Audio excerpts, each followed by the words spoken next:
문 기자, 마지막으로 이재명 대표의 공직선거법 위반 사건 항소심 결심 공판 오늘 오전에도 있고 오후에도 있었습니다. 네, 그렇습니다. 네. 그러니까 이른바 이제 김문기 골프 발언과 국토부 협박 발언을 두고서 치열한 공방을 벌여졌는데요. 그 오전에 열린 5차 공판은 종료가 됐습니다. 5차 공판은 이제 형벌의 정도를 정하기 위해서 채택된 양형 증인 신문이라는 게 이루어졌는데 검찰은 이제 김성천 중앙대 법학전문대학원 교수를 신청을 했고 이 대표 측은 이제 정준희 한양대 겸임 교수를 증인으로 신청을 했습니다. 그러니까 오후에 지금 현재 진행 중인 공판에서는 이 대표를 상대로 이제 피고인 신문이 이뤄지고요. 검찰과 이 대표 측 진술이 각각 1시간씩 진행이 되는 걸로 알려졌습니다.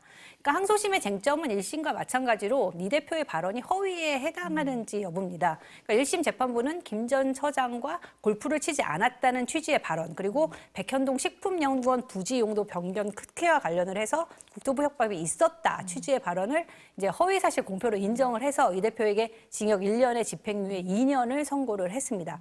이대로 확정이 되면 이 대표는 의원직을 잃고 10년간 이제 피선거권이 박탈되기 때문에 지금 초미의 관심이 쏠린 건데요. 이 대표는 결심 공판을 앞두고 이제 취재진들과 짧게 질의응답 시간을 갖기도 했습니다. 여기서 나온 발언 때문에 이 때안에 이제 뭐 개설전이다 뭐 이런 논란이 벌어지기도 했는데 어떤 발언인지 들어보겠습니다. 오늘 2심 선고 있는데 혹시 대선에 영향 없을 거라고 좀 보시는지요? 법과 상식에 따라 판단해 보시면 다 알 수 있는 일입니다. 그만합시다. 한동훈 대표가 자서전에서 뭐 대표님이 그 유죄 막으려 계엄할 수도 있다 이런 식으로 좀 비판을 했는데 어떻게 좀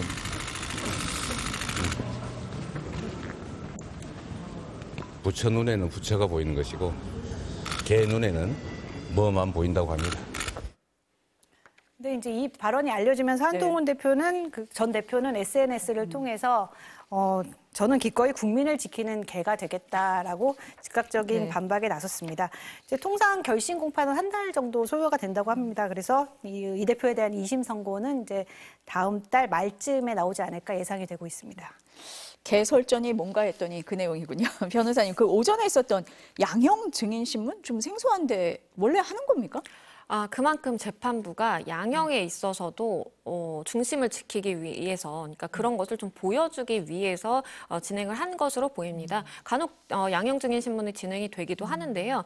양형 증인이라는 것은 우리가 일반적으로 재판을 할 때 증인을 생각을 해보면 이러한 사건을 뭐 겪은 당사자 옆에서 그걸 지켜본 사람이라든지 아니면 그 핵심 당사자로서 그 과정에 대해서 잘 알고 있는 사람들, 뭐 이런 사람들을 불러서 무슨 일이 있었냐, 그때 당시 뭘 기억하냐 이런 걸 물어봅니다.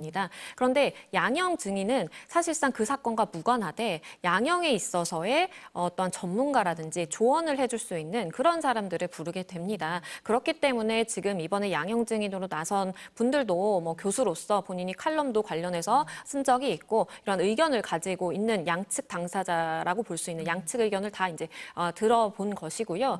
그렇기 때문에 재판부가 일반 그 사건에 대한 유죄인지 무죄인지 심증을 형성하는 데에는 전혀 이제 영향을 미치지 않는 증인이고요. 다만 유죄라고 가정을 했을 때 그때 양형에 있어서 이것이 워낙 지금 양형이 초미의 관심사잖아요. 100만 원 미만인지 이상인지. 그러다 보니까 그 양형에 있어서도 좀 객관적인 의견을 수렴하려고 우리가 이렇게 노력을 했다라는 것을 보여주기 위한 취지라고 보입니다.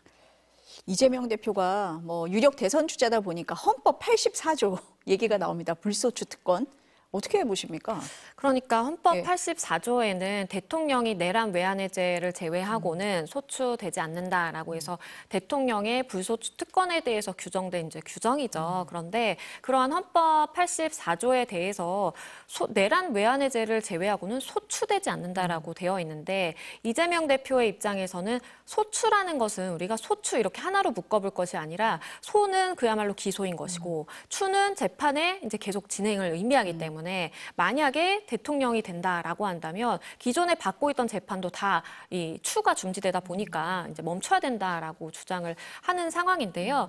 법조계에서도 의견이 분분한 것 같습니다. 그러니까 뭐 명확한 다수설이다 보는 데는 좀 무리가 있어 보이고요. 일반적으로 법문을 해석할 때에는 우리가 명확성 원칙이라고 해서 애매모호하다라고 한다면 이것을 확대 해석하는 것은 절대로 금하고 있습니다. 그만큼 어떠한 당사자가 피해를 받거나 아니면 보면 이익을 받을 수 있는 부분이 있기 때문에 명확하게 해석을 해야 하는 것이고요. 일반적으로 법문에 소추라든지 기소라든지 소송의 계속이라든지 이런 것들이 굉장히 명확하게 비교적 규정이 되어 있고 지금까지 소추라고 일컬어지는 것은 일반적으로는 사실 기소로 해석되었기 때문에 이 부분의 논란은 계속될 것으로 보입니다. 논란이 계속될 수도 있다라고 보시는 것 같습니다. 오늘 말씀은 여기까지 듣겠습니다. 감사합니다.